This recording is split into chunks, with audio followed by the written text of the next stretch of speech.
The Department of Veteran Affairs Guaranteed Home Loan, also known as the VA Home Loan, is a super loan that beats out all other loans due to its affordability and versatility.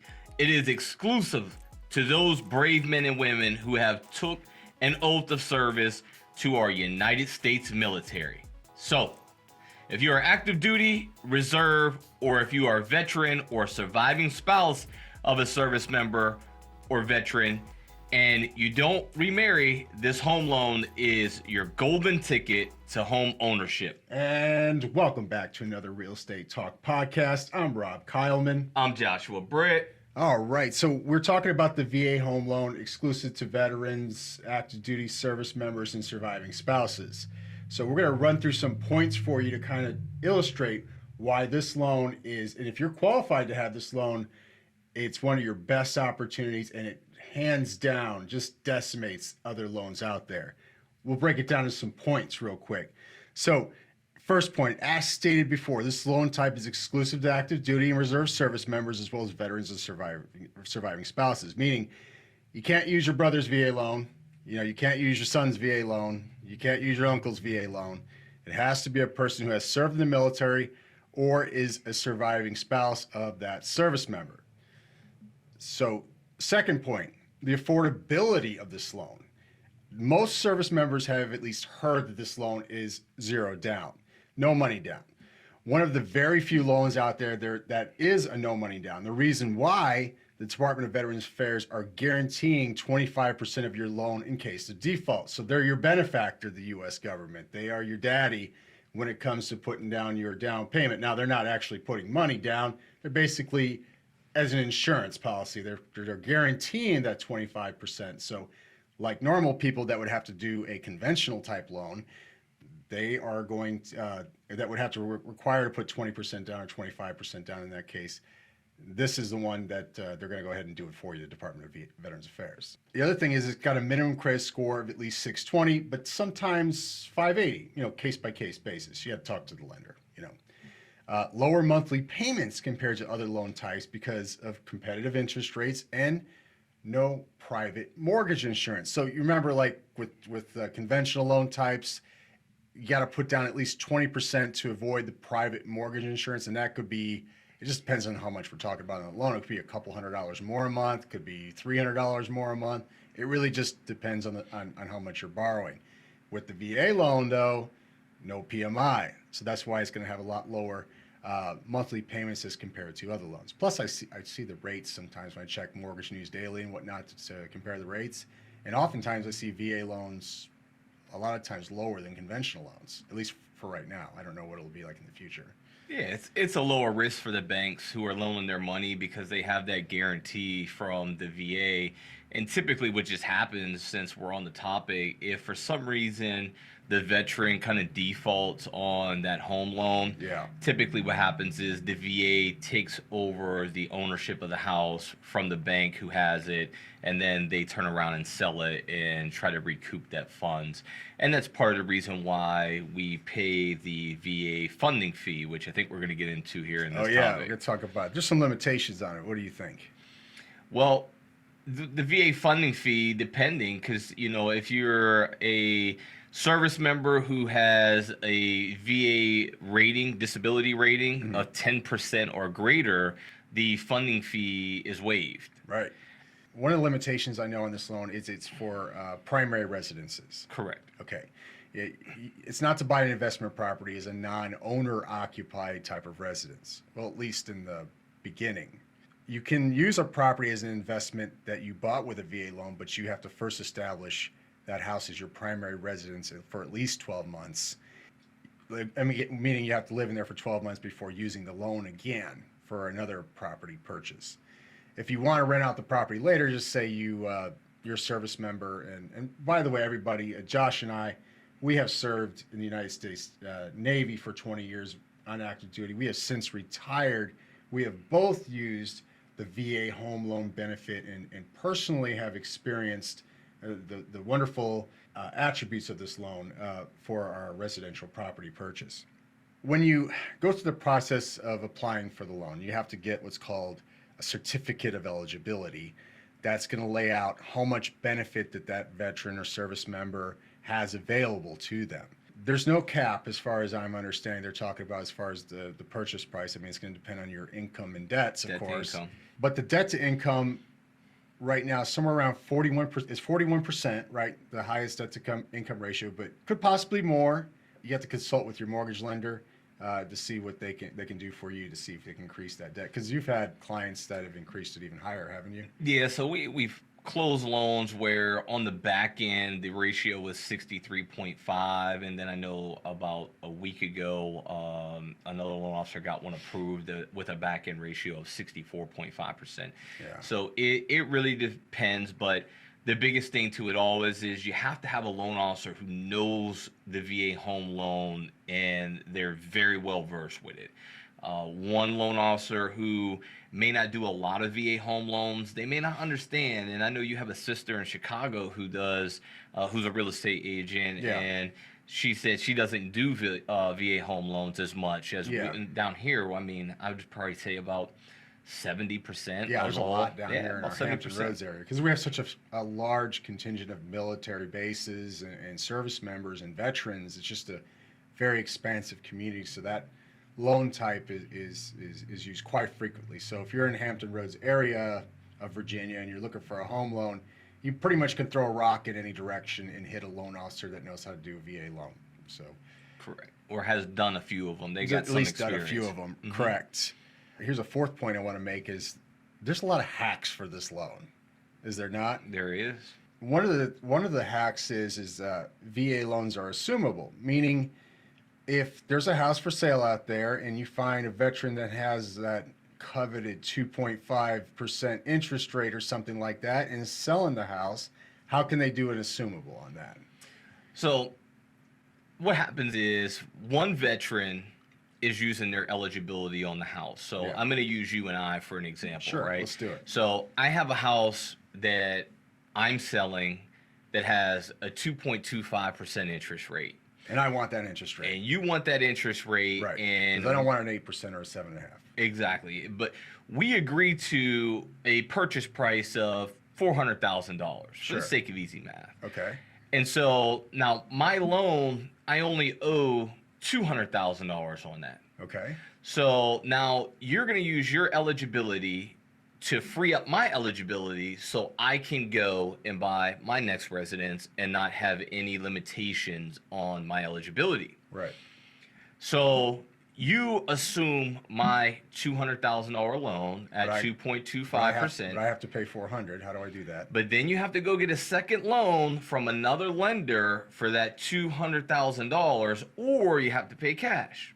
Okay. Now, a lot of people don't have just $200,000 to throw around. Right. So you go finance the other $200,000 at the current rate, which it's still better to do the assumption because half of the loan is at 2.25, while the other half may be at a 7 or a 7.5, depending on what the current rate is. Right. But it far beats you financing $400,000 at a 7% interest rate. Yeah, so that'd be like 2 mortgages on that, I guess. It would be 2 mortgages, but the total payment is going to be a lot cheaper than if you finance the full $400,000 at a 7% interest rate. Yeah.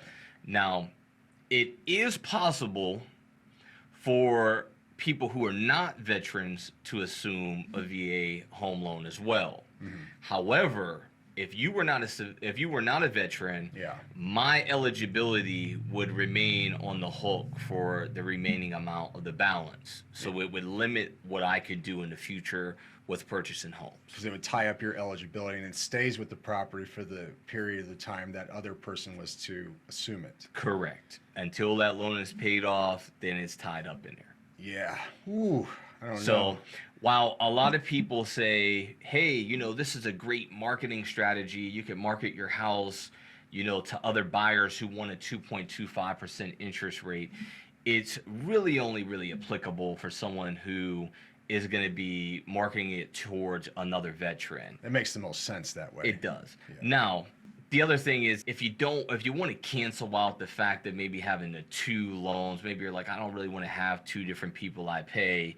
then you may want to, target somebody who's purchased within the last year or 2 years, really, that hasn't, got their, they haven't really taken enough off the top of the loan for it to make a difference. Yeah. Maybe you're able to cover the top of it, right? So maybe they haven't appreciated far enough to where the difference makes a matter, right? So like, let's say like that same $400,000 house, if they bought it 3 years ago or 2 years ago, and they still owe $389,000 on it. Yeah. Maybe you're like, hey, well, I'll just pay the difference and take the 389. Yeah. I'll pay you the rest in cash. Okay. So that way you just have one mortgage payment, one lender. You don't have to worry about making multiple payments to different people. Okay.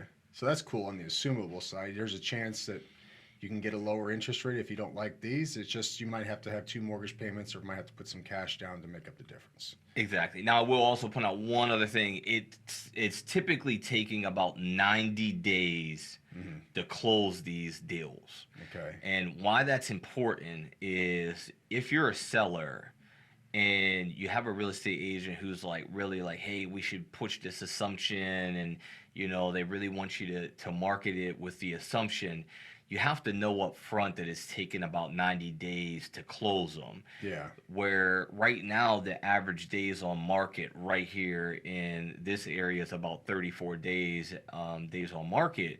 So you could be cutting yourself short if you accept an offer that is an assumption that's going to take 90 days to close, where you could take another offer that could potentially close before that. So it's just something to keep in mind. I've done this with some clients before that wanted to become investors for long-term investments for rentals. Here's a situation that I've explained to some people that could work for them, and in a sense, it could work for some others out there if they're thinking about getting a rental property. So here's a scenario for you. Let's say you got fresh, clean eligibility. You've never used the VA loan yet. You got full eligibility. I would find, as a single guy with no kids, hardly any debts except for my Camaro payment because I'm in the military, or Dodge Charger, find a duplex, triplex, or quadraplex with like 2 units together, 3 units together, 4 units together. Make sure you use one of your units as a primary residence. So if there's one of those units in that quadplex that's available to you, go ahead and take it. If you have your choice, I would say choose the unit with the least amount of bedrooms, say a 1-bedroom or 2-bedroom, and I'll tell you why here in a minute. Let's say you stay in that property, but you get orders somewhere else. You have to PCS somewhere else.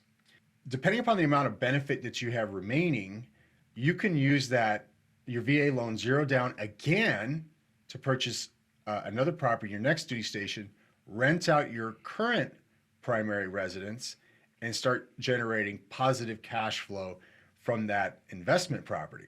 Let's say you've exhausted all of your benefits. Let's say you did that first property, your next duty station, you got another property now you don't have any more guaranteed benefit available. But you still want to buy a third party with using a VA loan. So you still can, but here's how you're going to have to do it. You're either going to have to come out with a down payment for the remaining balance, or go back to property 1, do a conventional refinance, free up your benefit sum, and then purchase that next property. Rinse and repeat, and keep doing that as you acquire properties throughout your duty stations. So that way you have a very nice and robust investment portfolio by the time you retire one day. Let's say you bought a primary residence in a particular location, and let's say it's a 2-bedroom home, okay? And let's assume that your family has expanded. No longer you're a single person and don't have a lot of bills. Now you got a family, you got a spouse, and maybe you have children and a dog, and you need a bigger spot than that 1 or 2-bedroom unit. Well, you can still use the same benefit, as long as you have some remaining, and go buy a 3-bedroom townhouse, for example, and upgrade your living standards. And you can stay within the same location as long as you're upgrading for your family size. Then that would make sense. Here's what I would do. So I would try to find the cheapest property when you start all this in the best location with the least amount of bedrooms. And then that way you can maximize your benefit, your guaranteed benefit, over 1, 2, or 3 properties, preferably more than 1. and then, hey, start generating positive cash flow and laugh your ass off all the way to the bank. So another hack on this is if your debt to income ratio is a little bit too high, is debt reduction. Can you tell me about how that works? Yeah, so I literally just did this one for a young E4 in the Navy. Basically, what we did was we found the house that he wanted, and he was doing the house hack, but he was doing it in a little bit of a twist. Okay. So while a lot of people know about the buy a duplex, triplex, or a quadplex, the other thing that you can do is buy a house that's a larger house with like 7 bedrooms in it, and then you can rent out the rooms to other shipmates that you serve with, or anyone, for example. You can rent out those rooms. But what we did was we found the house that he wanted that had 7 bedrooms in it, that he would be able to rent out all the bedrooms, stay in one, still his primary residence, so he's staying within the confines of the loan, the requirements. And we negotiated a higher amount of closing costs. So with the VA home loan, it allows for all closing costs plus 4%. That's how much the seller can give you in seller concessions. So with the additional 4% that we were able to negotiate, we took some of that money to buy down the interest rate. Some of it we used to pay off debt. So at closing, we handed over a few credit card bills that were owed for in the client's name, and those were paid off, 0 balance on them now. So now the credit is freed up, and they get the house. They also got a lower interest rate, and then we were able to negotiate a lot of updates to the house that we really wanted. And I've used this technique several times in the past. I've gotten people's cars paid off for them, so that way they no longer have a car payment. So there's a lot of different ways that you can use this VA home loan. That's why we call it the super loan, in order to benefit you, the veteran, or the surviving spouse of the veteran. So here's another part to that super loan. And let's say that you're a service member, young service member, living in the barracks or whatever, and you got a friend. And let's say you want to combine your VA loan superpowers together. You can do that. It's called a split VA eligibility. So you're going to do a split VA. You're going to go ahead and basically have your benefit that you would have done it if you were doing it yourself, and go together and get that investment property. And let's say you guys, you get girlfriends or boyfriends, and you're ready to start your next family. Well, you can just go your separate ways after 12 months, and use your VA loan benefit. You'll have much more benefit remaining if you do the split VA initially as opposed to another. Or if you guys just want to stay together and be partners forever, you can keep buying properties and rinse and repeat, like I had just explained previously. So a fifth point is, what's the catch, and what's the workarounds on the VA loan? So one of the catches, the VA funding fee, as we know. And what the VA funding fee is going to be a percentage of the loan that you can either pay cash at closing, or can get roped into your loan. Most people just elect to just tack it onto the loan at the end. But there's ways you can get around it, huh? Yeah, so again, if you have that disability rating of 10% or higher, you will not have to you won't have to pay the VA funding fee. If you're a transitioning service member and you're like, hey, I really want to buy a house, but I'm also about to get out, and I'm not sure if I want to buy before I get out, you can buy before you get out, and then once you get your rating, you can submit your rating and you can get your VA funding fee back. It's called a proposed or memorandum rating before the loan's closing date. And it says you're eligible to receive compensation for a pre-discharge claim, or if you're a recipient of the Purple Heart, you can provide evidence of the award. Correct. The other thing on here is this loan is appraisal contingent. Tell me how that works. And so what it means is basically, so the VA doesn't want you to overspend for a house, because they are the guarantor. So they're guaranteeing your loan. So they want to make sure that you're going to be buying something that is worth the amount that you're buying it for. Yeah. So let's so you say don't overpay. Exactly. So let's say you and I, we work out our agreement. Sure. and we agreed on 400,000. You're going to assume my loan, and you're going to, cover the rest of it with another loan. And then the VA comes out and they say, "Oh, but wait a minute, your house is only worth 375." Oh, now we got to go back and renegotiate, and we have to figure out where that other 25,000 is coming from, or else she won't be able to buy it. Yeah, so it's either going to come down to this. It's going to be either the seller, in this case, Josh's $400,000 house, would have to volunteer to reduce it down to the appraised value, or he can come back to me and say, "Well, I'm not lowering it. You need to come up with the other, 25 G's to make this deal go through." So it could be either or on the negotiation. If neither parties can negotiate at the end of the day, the loan won't get funded and the deal's going to be off. Correct. There's also habitability standards. It goes along with the appraisal. So yeah, so the VA appraiser, they have like an inspection checklist that they're going to go through. One of the big things that is always hit like 99% of the time is failing paint. Oh, Especially if the house was built before 1978 because of the lead-based paint rules. Any appraiser that goes there, if they see the house was built before 78 and the paint is peeling or chipping, it's usually on the exterior of their home, it has to be fixed. Another thing I've seen is rotted fascia boards and stuff like that on the house. If there's anything that looks like wood rot, cracked windows. Yes. A non-working HVAC system.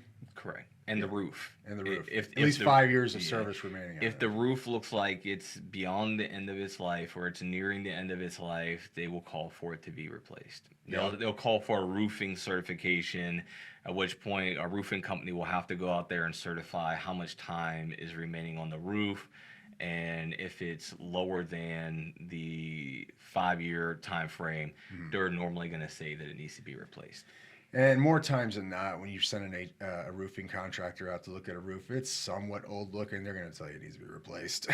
Yeah, for most roofers, they want the business anyways. Right. So that repair would actually be on the seller to replace that. That'll be an additional cost. Correct, because it strictly states in the VA's guidelines that the buyer cannot pay for their own repairs. So no matter how badly you want this house, you cannot pay for the repairs. That's why when a lot of veterans come to me and they say, "Hey, I want to buy this foreclosure and I want to use my VA home loan," the banks all say that they will do no repairs, that the house is being sold as is. Right. So if you're a veteran and you're thinking, "Hey, I want to buy a foreclosure," is it possible? Yes, but it's slim chances that a foreclosure house will pass the guidelines in order to be eligible for the VA home loan. But it's not an impossible situation. Nope. It's just a slim probability that you'll find one. Just because there's so many requirements. And those requirements are there to protect you as well. They're there to protect any one of us using the VA home loan. There is another loan type within the VA spectrum, and that's the VA renovation loan. It's possible, but interest rates might be a little higher on that. You just got to check with your local lenders. There are going to be some restrictions on that. It doesn't mean you're going to get unlimited money to put whatever you want in the house. Yeah, and there's caveats with all of it, but it cannot be a situation where like there's structural damage, things like that. It's more lipstick stuff. Exactly. Yeah. It's mostly the cosmetic things. Like, okay, if you need a kitchen update, okay. If you need new paint or you want to repaint it, new flooring, carpet, things that are not going to require extensive work, that would lean more into like a 203K on an FHA loan. Which is a true renovation style loan. But the VA's renovation loan is like, hey, we'll allow you to do some cosmetic things, but we're not going to let you get into like knocking walls down or anything like that. There's also VA Streamline refinance loans. So if you already have a VA loan and say you hate these 7.5% interest rates and later they drop it down to like 5.5 or something, you could do the Streamline and save yourself some closing costs on that as well. Yes, and so it's commonly referred to as the Earl loan. Yeah. So if you hear people talking about Earl, that's what they're talking about. But it is the fastest way to get into a lower interest rate. It is literally designed for veterans to be able to get the lowest interest rate possible. So, if you buy a house right now and you're like it's 7.5%, and then a year from now or 2 years from now, if interest rates go down to 6.5%, boom, use your Earl, immediately get streamlined into the lower interest rate and reap the benefits of the lower payment. Yeah. So we talked a lot about this loan, and we talked about it being a super loan. And I would say to any of my fellow veterans out there or active duty service members that are thinking about possibly purchasing a house, if it's somewhere in their goals in the future, I'm going to tell you this, to do it sooner rather than later. Josh and I are in the market every single day looking at what's out there, where we're going with this. We're always trying to strategize in ways to help our own businesses and help our clients. Here's the thing, and I saw this on a TikTok today, and I always had it in the back of my mind, but it never was in the front of my mind. And that is affordable housing, which I would say affordable housing is something with a 3 on the front, somewhere in the 300 range. That's what affordable middle class housing is. Yeah. Affordable middle class housing, okay? Look, builders are not building new construction homes the way they used to in that range. If they are building new construction in that range, it's typically going to be in the area, a location that's not your first choice, if that makes sense. In addition to that, a lot of these newer construction homes that are able to do it with, good, cheap land. So if you're in a rural area, this may not apply to you because land might be stupid cheap and you might be able to build bigger houses there. But in our area, the newer construction houses with a 3 on it, I'm seeing it like 1,100 square feet. Not a big house. You want to do tiny home living, you're about to have it. The longer this goes, the more unaffordable housing is going to be, because a lot of these newer construction homes, I'm seeing them ones with a 5 on it starting in a lot of locations where we're at. And the homes that are renovated are going to be basically your next best thing, your flips. It's the closest to having everything polished and turnkey as you can find. But those houses will go at a premium as well. And every time that house sells, the next house down the street or within that area that gets renovated will increase that purchase price. Everybody wants this, and I hear this a lot. I say everybody because I hear this a lot. I can't wait for the housing market to crash. What if it doesn't? What if it doesn't? What if we just have a correction and we're back to the races again? What if we have a reverse market crash, which is a lot of people are predicting now as well, meaning that there's a lot of pent-up buyer demand right now, okay? So what happens if you got a lot of buyers sitting on the sidelines, you got your VA eligibility, you have the opportunity to act now, but you wait for those interest rates to drop in the 5s like everybody else, and what happens? Everybody jumps back into it, prices scream right back up again, and if there was some location that you wanted to stay in, now you have to move to number 2 decision of location.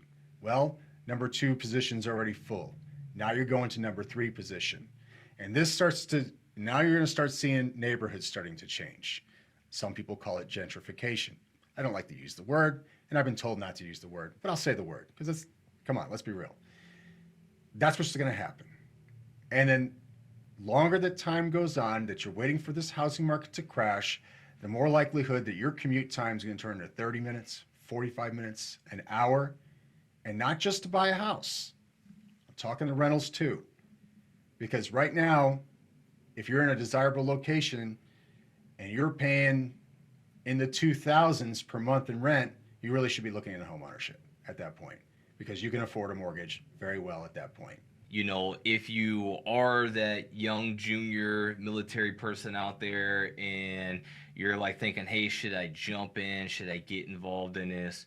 100% absolutely do it, and do it now, because the affordability of housing just continues to go higher and higher.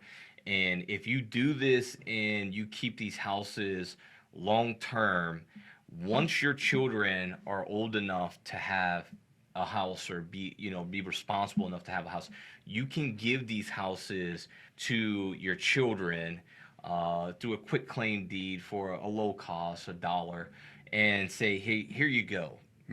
And you can now start your children off on a head start in life with having their first home at a young age. Because, I think most of our parents, when we were younger and they were buying houses, I mean, me and you were a little bit older, but maybe they were buying houses at 30 and 40,000. My parents were in their 30s when they bought their first house. So, but the cost of the houses would have been a lot cheaper. Much cheaper. I've been doing real estate for 9 years now, and there are some houses where I see like townhouses. I'm like, man, when I first started real estate, they're like 130,000. When I first started, some of these townhouses were going for like $75,000. Oh yeah. They are now $235,000 in just 9 years. So in the next 9 years, if things continue along the same path, it's going to be very hard for our children to be able to afford houses and nice houses. Yeah, and I would think, at some point there's a ceiling of that people can afford at some point, and it should crash after that, right? Because nobody would be able to afford those houses. And I would say not so fast, because what has happened a lot, and I've noticed this particularly in our area, is that we're having migrational patterns, people leaving different states, coming to other states for greener pastures, so to speak, and it's driving the prices up because they sold their houses in those high price locations and they're cash heavy. Yes. And they're coming in hot. Yes. So you got to beat them before they make their move. Because if you don't get into the location, all this is location dependent. Because if you don't get into the location you want to, your third, fourth, fifth choice, and it may not just be purchasing. It could be that's where you're renting it too. Yes. So Texas is experiencing this right now. They had a brief downturn sometime last year. Yeah. And then people in certain states, we'll say California, was like, hey, you know what? It's very expensive for me over here. But I can go over here to a place like Austin, Texas, which is nice, has a lot of, land for sale with houses on them, and has all the same accommodations that I'm looking for. But I can get this house and I can get it for a lot cheaper than if I stay here. So states like Texas have, they've experienced this, and we've experienced some of the migration ourselves. Yep, absolutely.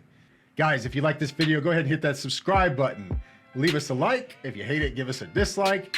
Let us know in the comments below what you think about this video and the VA loan. And if there's another topic in the future you would like covered, go ahead and let us know as well. We might feature it on a next upcoming podcast. For that, see you next time. Thanks again.